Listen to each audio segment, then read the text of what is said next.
Coming up on today's Locked On Senators, it's game day in Edmonton. Buckle up, the Sens are taking on an Oilers team that's had their number over the years in Alberta. And we'll do a quick roundup of how the Belleville Senators weekend went. They did lose both games, but they're trying to stay alive in the AHL playoff race. Our guys are doing just fine, leading the team in goals and points, prospect roundup, and how soon could Tyler Kleven be coming to Ottawa? All of that's coming up on today's edition of the Locked On Senators podcast. Your team every day. Your Locked On Senators, your daily podcast on the Ottawa Senators. Part of the Locked On Podcast Network. Your team every day.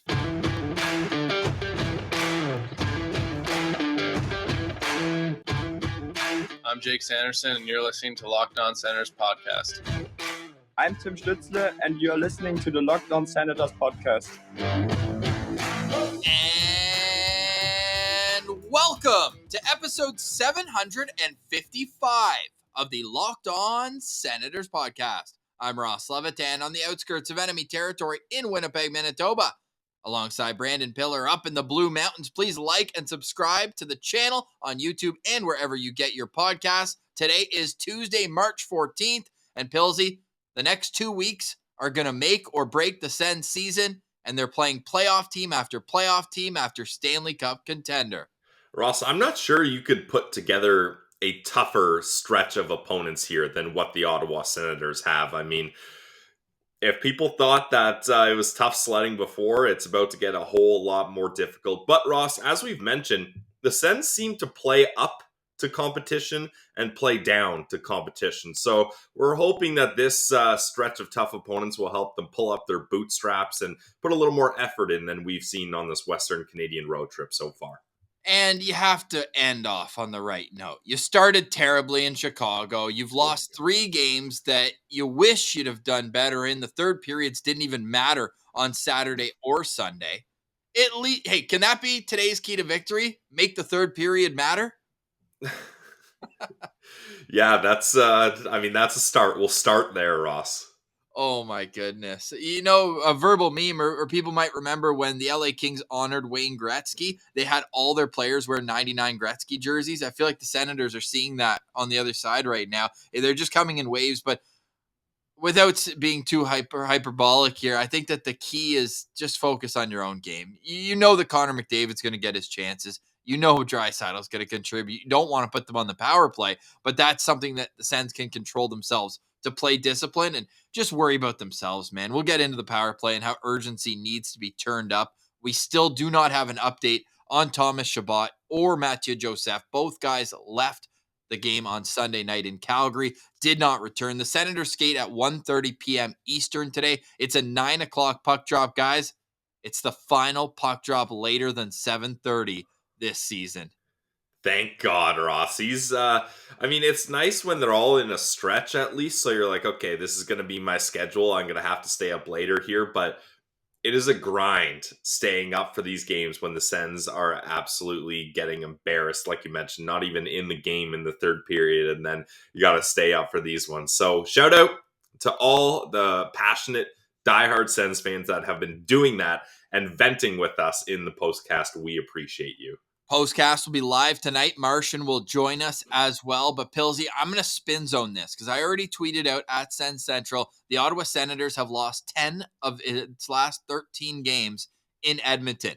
But when they win, they do it in style. The 3 wins since 2010. Yes, 13 years, 3 wins in Edmonton.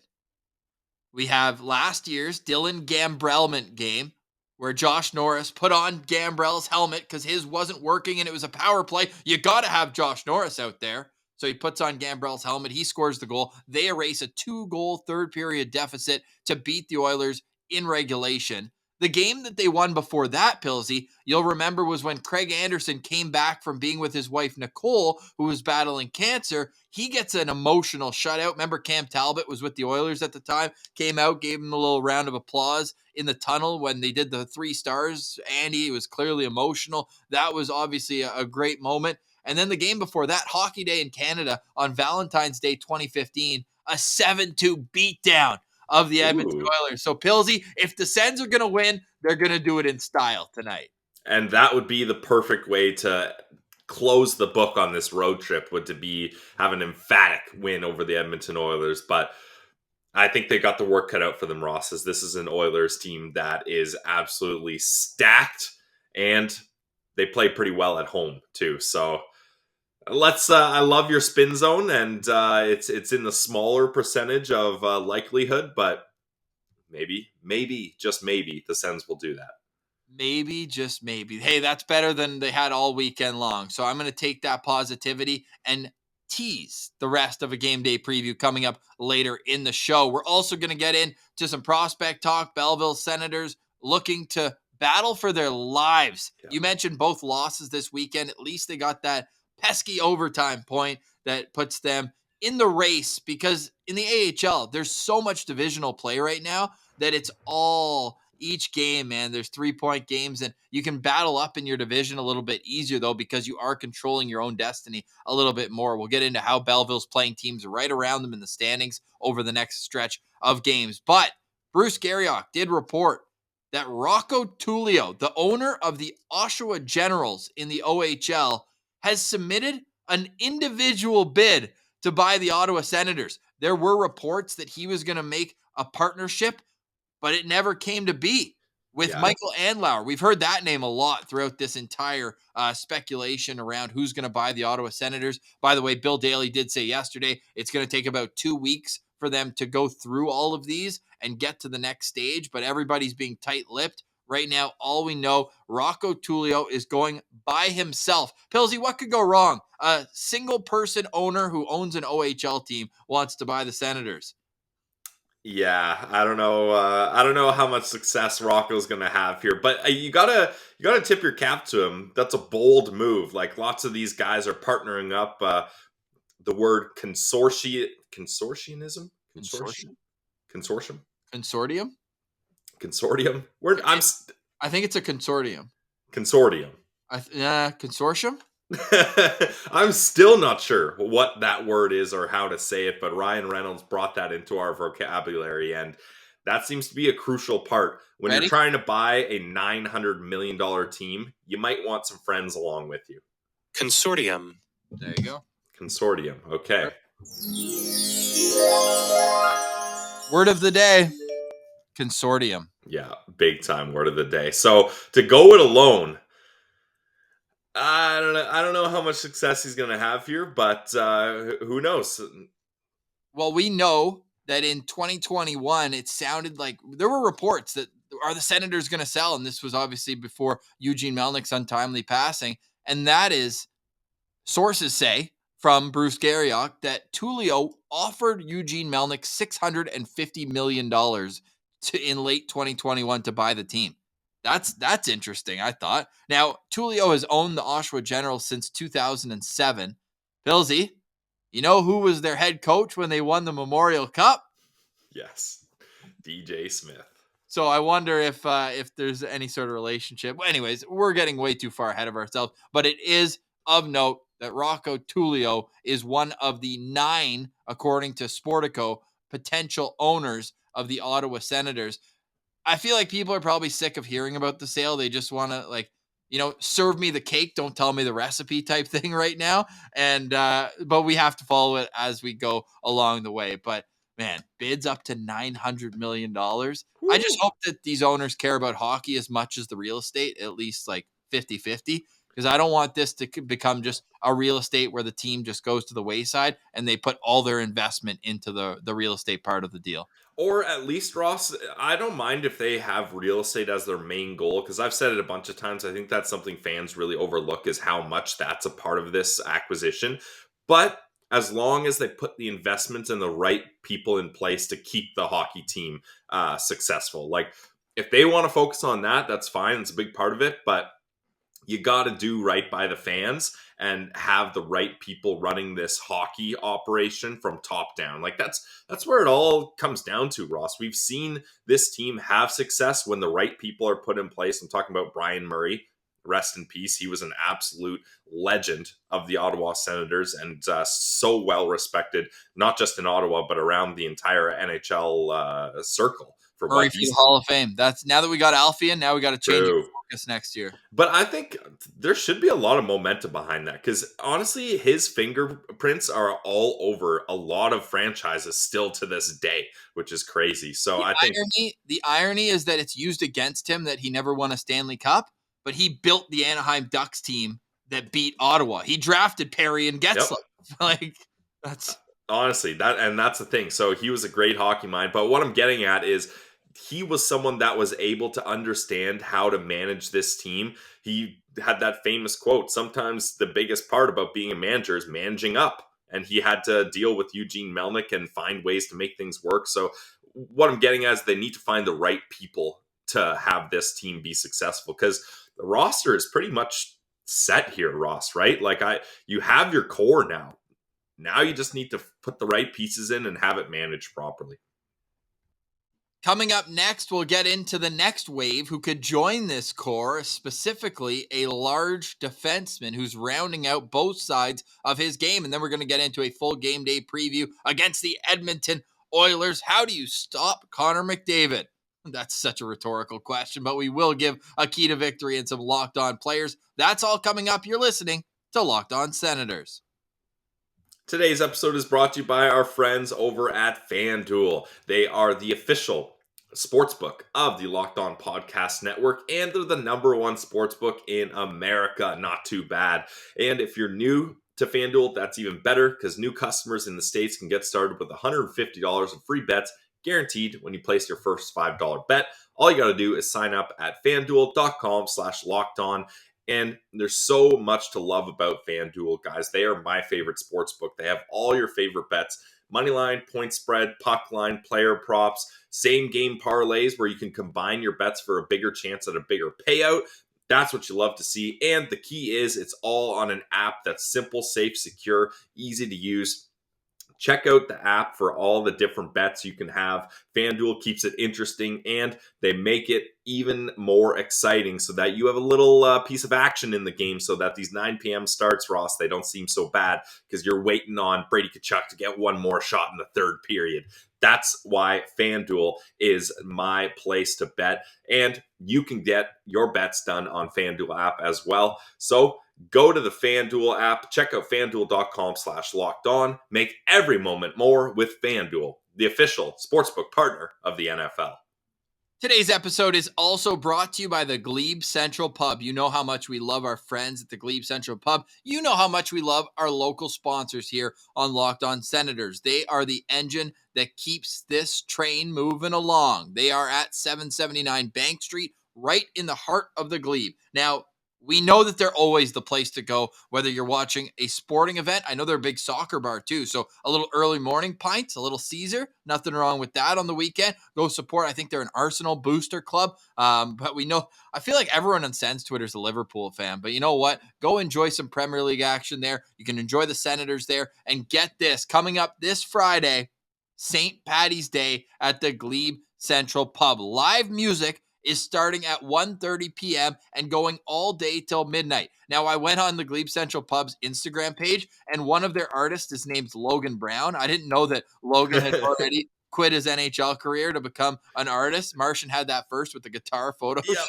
back then, but live music at the Glebe Central Pub. Shout out Logan Brown. Going to be a great show at the Glebe Central Pub. What else they got? Lots of great prizes, giveaways, and they are going to have the doors open at 10 a.m. with a full Irish food menu in full force. They also have buses to and from the Ottawa Senators games on Thursday, the 16th against Colorado and the 18th against Toronto. Go get your tickets for the shuttle right now because I do not want to see Leaf fans take over the shuttle. Go get your tickets, Glebe Central Pub, on their website, GlebeCentralPub.com, GlebeCentralPub.com. Go find them on Instagram as well, on social media, at Glebe Central Pub. And when you go head there, go let them know that Locked On Senators sent you.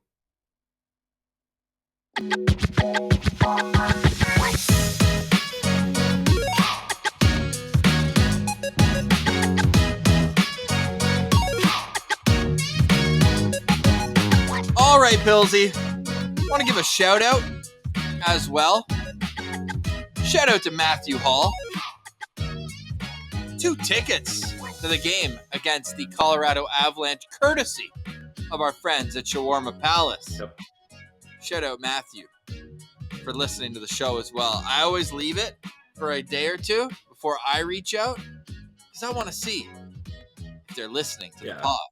Who are the real ones that actually listen? I mean, especially when we made it very clear when we were announcing this, you guys all better have tuned in to Monday's episode for that live giveaway announcement. So yes, shout out to Matthew Hall. Enjoy the game, buddy. Absolutely. He's going to be looking forward to that one against Colorado. The Avs just smoked the Montreal Canadiens last night. Talking about last night real quick before we get into today. An all Sens abroad goaltending matchup. Matt Murray against Craig Anderson last night. Buffalo comes back, storms back to beat the Toronto Maple Leafs after falling behind early. Wait, are the Leafs like known for blowing leads? Am I remembering that properly? Yeah, I think that's something that it's ringing a bell for me too, Ross. It was 5-1. I mean, if you could have easily predicted that Craig Anderson would beat Matt Murray, though. So Quote of the year from Sheldon Keefe after the game. Yeah, that's an interesting quote. That's for sure. Do you know it off the top of your head? No, you hit me with it. I don't want to mess it up. He was asked about Matt Murray, who's allowed 4 goals in each of his last 5 starts since coming back from injury. I think it's like an .870 save percentage. He goes, quote, "I thought Murray was great tonight. The numbers are terrible, but I thought he was great." Okay. I thought the Leafs are an analytics team. Yeah, I mean, that's one where the eye test and the analytics don't match up there. But hey, if they are happy with Matt Murray, yep, good for them. I think they should start him all 4, 5, 6, or 7 games against the Tampa Bay Lightning in the first round. I think they should. I mean, if he's so great, who cares about the numbers? Oh, if Nick Paul lights up Matt Murray in round 1, gosh, I don't know if my heart can handle that type of loving. When Nick Paul lights up Matt Murray. Another great stat here, goalie-friendly show. Leaf fans are going to be like, oh, it's all about the Leafs. No, it's about goalies, okay? Goalie-friendly. We always have been. Yeah. Sportsnet stat had this one. The Toronto Maple Leafs, the last 4 times that they've played a goalie over the age of 40, they've lost. Can you name the goalies, Pilsy? I need you. I mean, obviously Craig Anderson. Okay. Mike Smith is the only goalie over 40 I can think of. No. You need this, dude. Come on. They're actually goalies over 40. This is crazy. My God. David Ayers? Yeah. Goalies over 40 of age in their last 6 appearances versus the Maple Leafs. It's Craig Anderson and David Ayers. 5-0 with a .926 save percentage. That's awesome. Oh my God. Wow. That is awesome. Love to see it. I mean, you don't really love to see it in the sense that Buffalo and Ottawa kind of neck and neck. In Ottawa, you want to finish ahead of Buffalo. But if there's a way that the Sabres are going to win, you want it to be the Leafs crashing and burning. And they just can't. I'm convinced if the Leafs play the Sabres in the playoffs, Sabres win that series. They'd always beat the Leafs. Yeah, I mean, the Leafs can't win a round 1 series. So you could put any opponent up against the Leafs, and I would put pretty good wagers against the Leafs on FanDuel, that's for sure. But this year feels different. Yeah, it does. It really does. Although this year is different for Tyler Kleven. Talk about the development of this young stud. Looking absolutely sick at both ends of the ice. I had a conversation this morning with Brad Schlossman because I really wanted to find out. And if you don't know who Brad Schlossman is, all things North Dakota. This guy's all over it. Grand Forks Herald. He's been on the show, friend of the show. He's been on multiple times. We love having him. And one of the reasons I reached out, I said, hey, so we knew last weekend if they lost either game, or it was best of 3. So if they lost 2 out of 3, they would have been out. They lose the first one, and then they win the second and third. North Dakota improves to 12-2 in a game 3 do or die. So they move on, and now it's the Frozen 4. So they're going to Minnesota. It's like at the Wilds Arena. Like it's going to be a big show in Minnesota for the final 4 of this tournament. They're playing St. Cloud State on Friday. It's single elimination. You either move on or your season's over. Yep. He was telling me they have to win not only Friday, but they have to win Saturday. They have to win the entire NCHC conference for where they are ranked in the country to make the tournament. So if they lose either on Friday or Saturday, their season's over, and we could see Tyler Kleven sign right away. And if and when he signs, Brad Schlossman will join the show. So fired up for that. Yeah, honestly, the whole team that covers the North Dakota is so good. Schlossman, our guy Alex, like Jake Brandt, all these guys are so good. So that is a community that's blessed. They don't have a pro team, but they might as well with the coverage and the arena and everything that goes into North Dakota hockey. So definitely give those guys some love as they deserve it. But it's going to be just on that note. If and when Tyler Kleven leaves school, and if and when the Sens don't bring in another draft pick who's going to North Dakota, it will be the first time since March 2015 that the Senators don't have a prospect at that school. That's 8 seasons. Correct me if I'm wrong, but isn't that when Pierre Dorion started with the Sens? 2016 he started, but he was the head scout before. It was Christian Wolanin. Then it was JBD. Then Pinto joined him. Then Kleven joined him. Sanderson joined him. Unreal. Yeah, Dorion loves North Dakota, that's for sure. But it's going to be very interesting to see what happens with Kleven once this season is over. I think personally the best spot for him is in Belleville. I don't think he's ready to take on an NHL role. And now that you've added Chychrun to the mix, there's kind of one less spot or opportunity for him there. And there's no rush to get Tyler Kleven up to the NHL, in my opinion, either. And Ross, I can't wait for Tyler Kleven to be in a hockey league that allows his type of play to flourish. Like it's like Tyler Boucher, right? Like playing in college and junior, like the things that he does physically to make him a successful player and to allow him to play his style of game. Unfortunately, you can't play that way. The refs are going to call it every time. And like we can sit here and be pissed and be like, wow, in the NHL, that's not even a penalty. But that's how they call it in that league. So that's how it is. That you just got to deal with that. But once he's able to go pro and is able to kind of use that force to his advantage, I think we could see a big player. And Ross, you tweeted out the quote from Schlossman today saying that that's actually been a benefit in a weird kind of flipped way, that he's not been able to play as such a physical force because he's had to adapt his game in other spots. And he's done a great job of that. He's now scoring. His play with the puck has gotten a lot better. His skating, all these kinds of things have had to be propped up now. And now he's got a more well-rounded game. I think what we're waiting for to see if he reports to Ottawa or Belleville is sometimes they dangle the carrot that, hey, if you sign, you come out of school, we're going to give you some incentive. You already get the signing bonus off the contract, but you're going to get that NHL salary. I'm not saying that they should put him in the lineup until, if they're completely out of it, give him a couple games at the end of the year, sure. But I could also see where he comes up and just travels with the team, practices with the team, because you don't think it would be a positive development to see him battling with Brady Tkachuk in practice every day for a couple weeks, see what it takes to be physically mature at the NHL level? I don't think there's a losing scenario in this unless he goes back to school, which I highly doubt is the case. But man, a 6'5", 220-pound beast is going to be joining the ranks of the Sens D-Corps. We know they have some puck movers back there, but he's a person mover in front of the net and with some offensive upside as well. So we're fired up. But if he does report to Belleville, what kind of situation is he going into? We'll touch on that and then finish up with a game day preview. You're listening to Locked On Senators. Today's episode is brought to you by our friends over at Athletic Greens. It's the simple way to help your health out. It's something that I've been doing every single day, Ross, because it's just one scoop into your cup of water, just one scoop of AG1, and you're ready to go. That's going to give you 75 high-quality vitamins, minerals, whole food source superfoods, probiotics, and more, so you can start your day off right. And that blend of ingredients is going to support so many things: your gut health, your nervous system, your immune system, your energy, your recovery, your focus, your aging, all these things. And it's lifestyle friendly. So no matter if you're keto, paleo, vegan, dairy-free, or gluten-free, It's all good. Contains less than 1 gram of sugar, no GMOs, no nasty chemicals or artificial anything, and it still tastes great. It's going to cost you less than your coffee habit, so get onto a habit that's actually healthy for you. And they have over 7,000 5-star reviews. Right now, it's time to reclaim your health and arm your immune system with daily nutrition. It's just 1 scoop of AG1 into your cup of water. It's so easy. And to make it even easier, Athletic Greens is going to give you a free 1-year supply of immune-supporting vitamin D and 5 free travel packs with your first purchase. All you have to do is visit athleticgreens.com/NHL Network.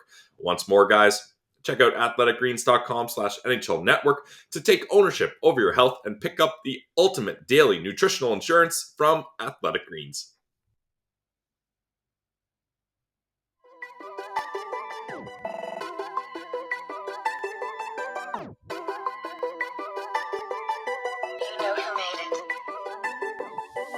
All right, Pillsy, we're going to get to a game day preview. Man, McDavid and Draisaitl against the Sens. It's not even fair. Hell, it's not really fair for the league.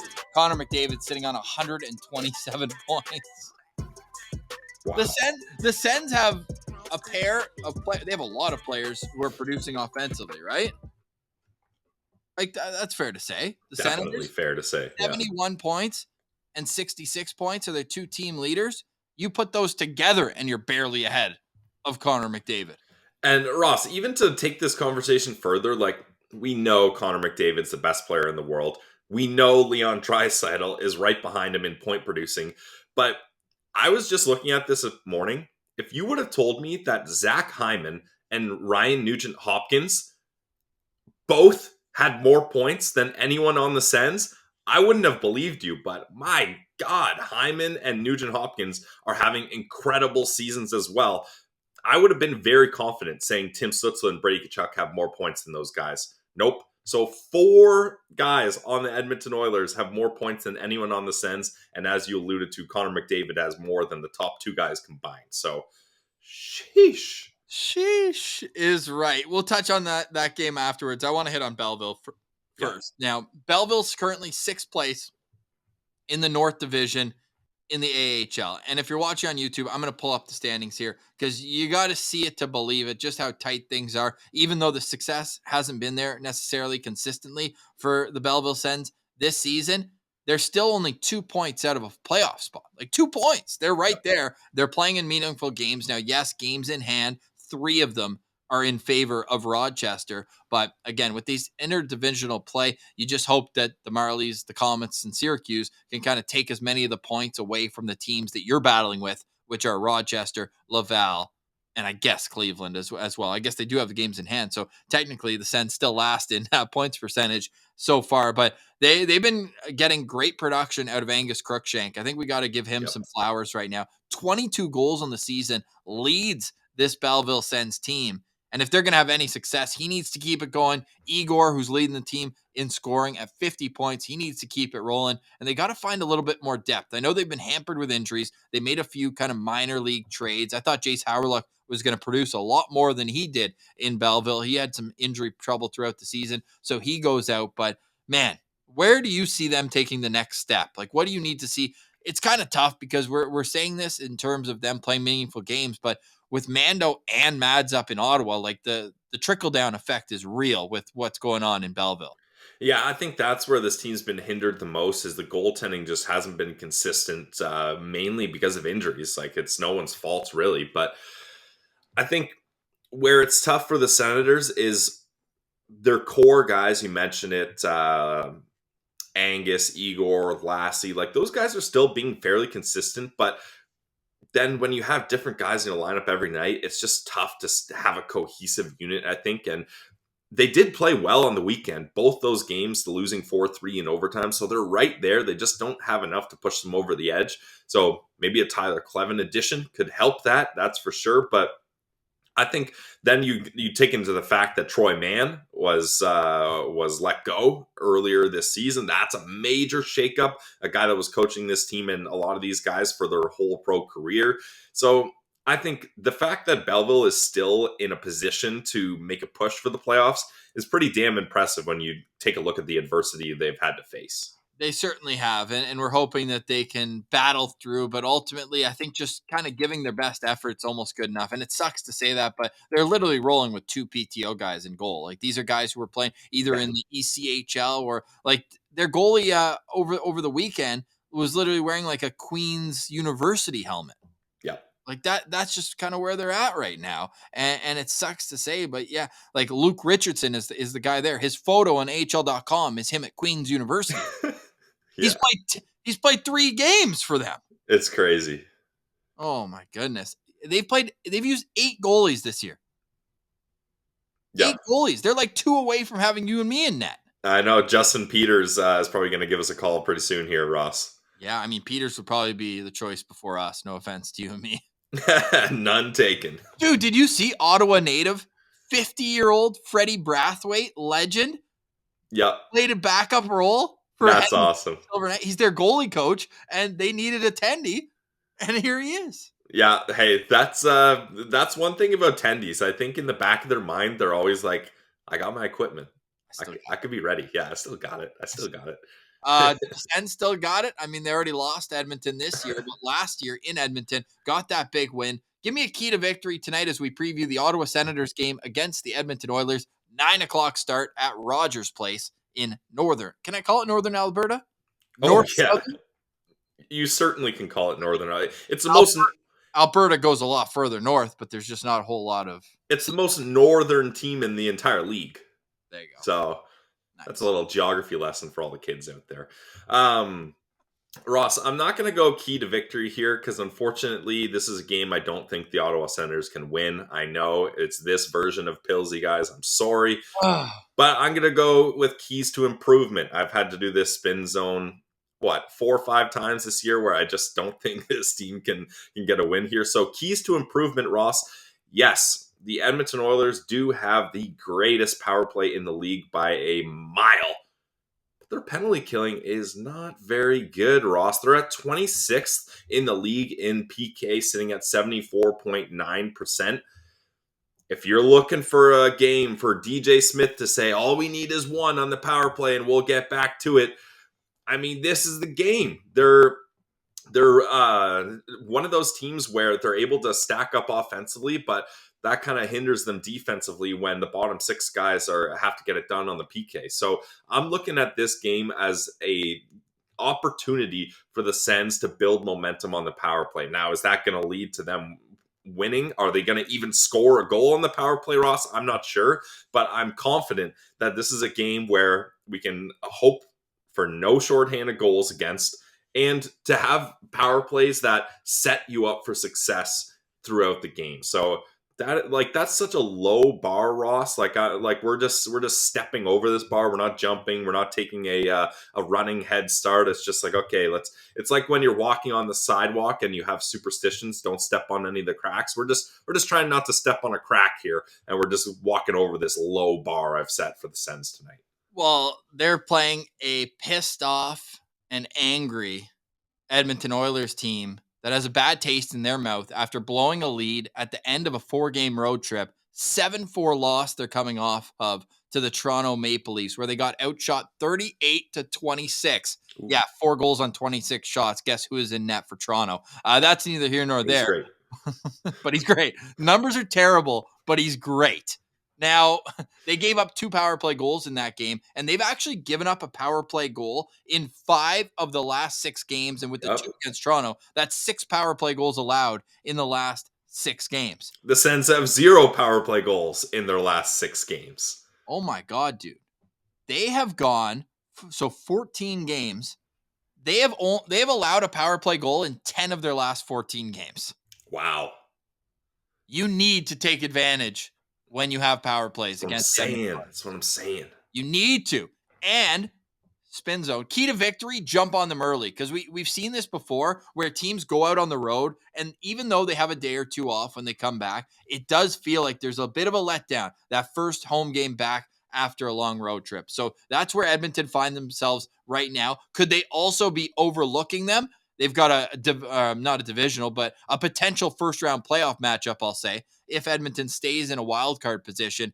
The Dallas Stars are their next game after this one. Dallas is rolling right now. could it be an overlooked game for the Edmonton Oilers? I hate that that's the spin we have to use, but I mean, you're looking at this team and outside of the top two lines where we didn't bother doing a line chart for them because McDavid and Draisaitl play on every single line. They play 20, they play 25 minutes a night. They're out there all the time. So I don't even think it's worthwhile. And then we mentioned with the Senators, they haven't had their morning skate. We are going to be anxiously awaiting what happens with Thomas Chabot, especially, and also Mathieu Joseph. Let's discuss the possibility if Thomas Chabot can't go. Now what happens on that first unit? We already saw Chychrun go up top. Is it as easy as you just slide DeBrincat back up? Or could we finally maybe please see Claude Giroux in that spot? I think you got to get Giroux on that top unit, Ross. I've mentioned it many times. I love having him on the second unit. And I think throughout the year, that was the right move. He was kind of the driving force, and he was kind of the quarterback of that second unit, making sure everyone's in the right spots and setting up the plays and stuff. But I think when your power play is this bad, you got to do what the Edmonton Oilers do, Ross. Just load up your one unit with all your top guys. Like if you look at the Oilers' second power play unit, it is very weak. They've loaded up that top one. The Senators had the opportunity to spread the wealth a little bit, but now I'm saying just load up that top unit. And definitely if Chabot's not here, Chychrun's going to be your guy. And then, I would find a way to get Giroux there, either switching out Batherson or DeBrincat. The Edmonton Oilers, when scoring first, they've actually lost 12 times. And that to me is a big kind of indicator that defensively, they're not a very good team. They're not like, Calgary, when they got out to 2-0 lead, you said you thought it was over. I waited until 3-0. I thought it was over 1-0, Ross. The first goal was a shorthanded goal, was it not? Yes, it was. Yeah, I threw in the towel that first goal. Wow. Was it the first goal? I'm pretty sure. Oh, right, because the actual first goal was called back for offside. Yeah. And then, after that, absolutely brutal. Yeah, it was the shorthanded goal. Yeah, then I was done. Goal. Yeah, you were done. I waited until when Huberdeau scored right after Stützle scored the first goal, a gift.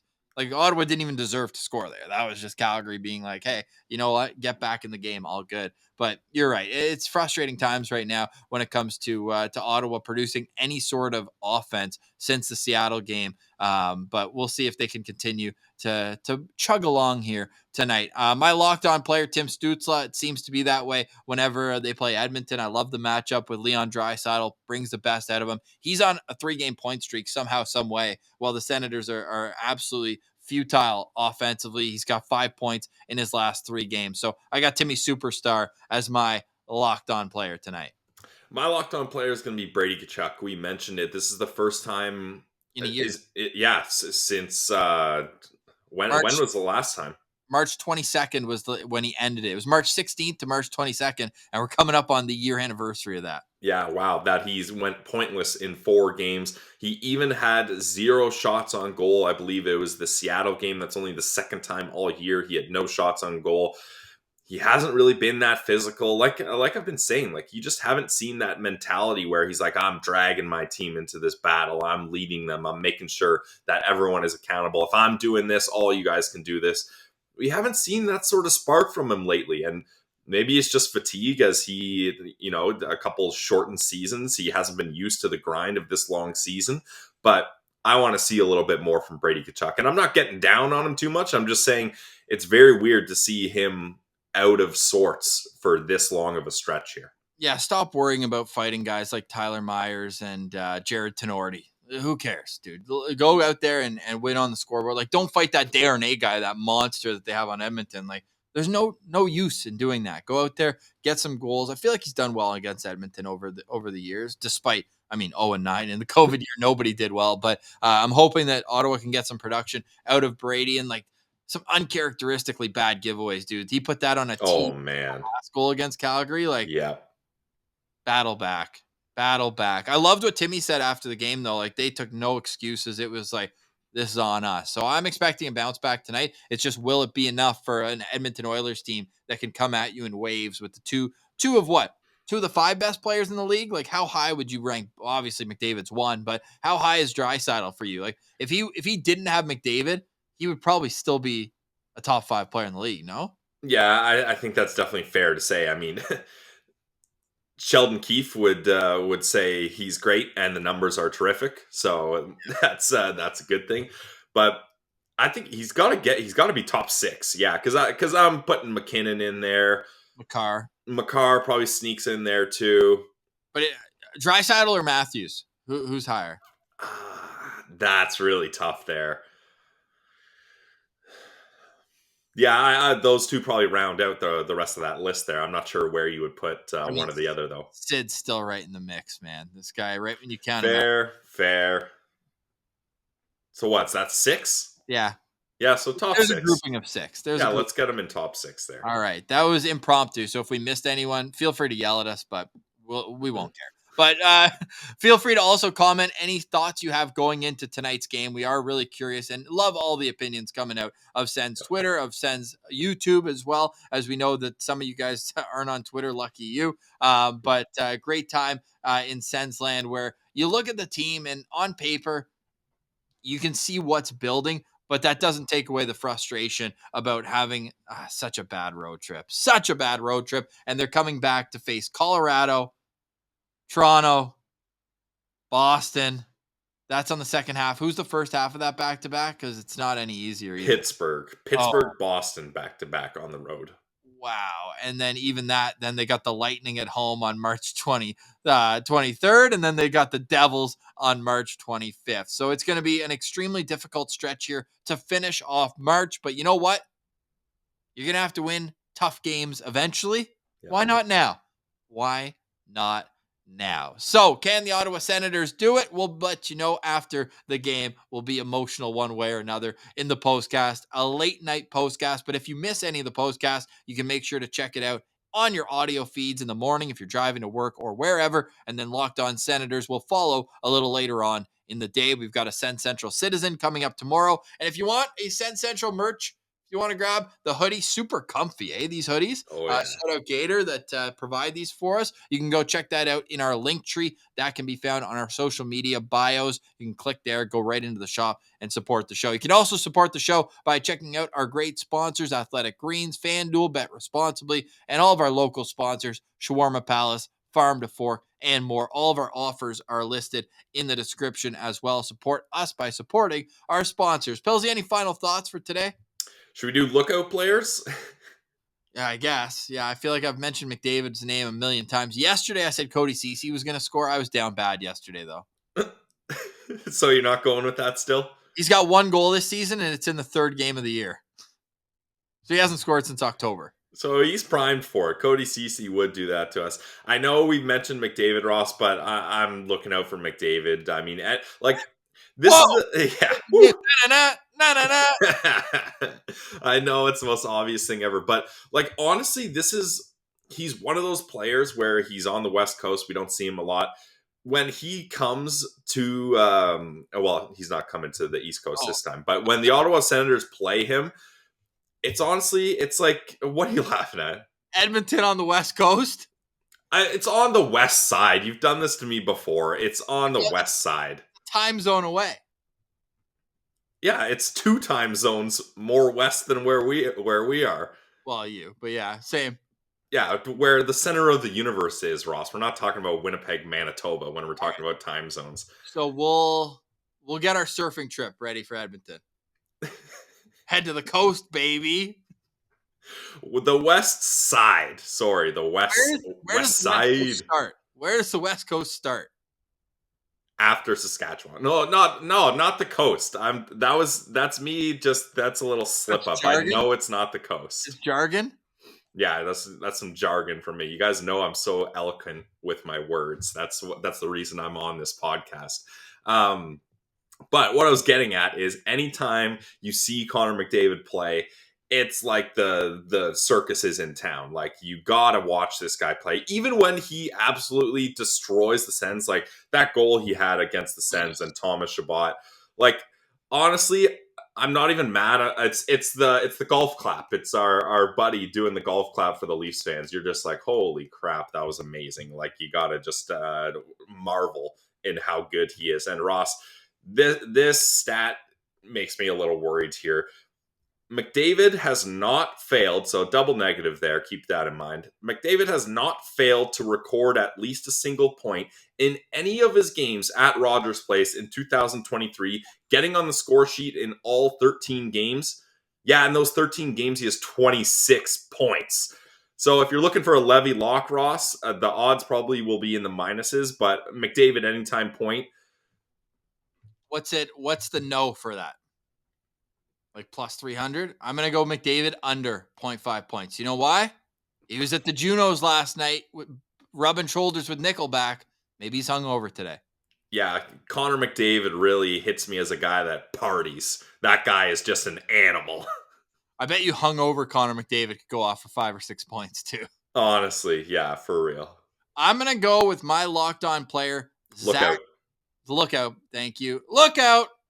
Zach Hyman. Nice. And I hope Sens goalies are looking out for him because he was the guy who fell on Anton Forsberg. True. Both his MCLs. He also scored on a penalty shot in that game in Ottawa. This guy, he's gone pointless in 3 games, hasn't scored in 5 games.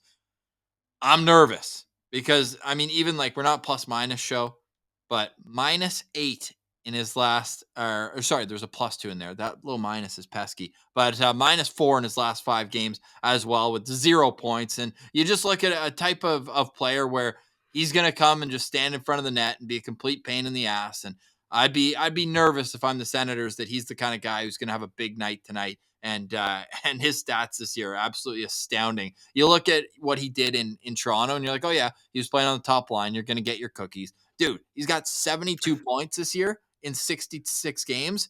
Yep. And he's got 1 goal away from 30 on the season. So I'm going to be looking out. He's never hit 30, already a career high, at 27 last year in his first with Edmonton.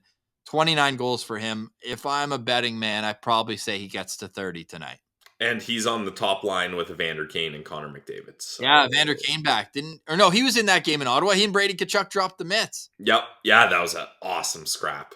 Yeah, very good. Very good. Should be an entertaining game. These teams play high-scoring games. Yep. It seems Bet the over. Feel like the Oilers play high-scoring games almost every night as well. Still no word on the starting goalies, but you can follow us online on Twitter at Sens Central, and we'll make sure that you know when we know what's going on with the Sens lineup tonight, any injury updates we might get on Thomas Chabot and on Mathieu Joseph. But for today, we say goodbye. For Brandon Piller, I'm Ross Levitan. This has been the Locked On Senators podcast, your team every day.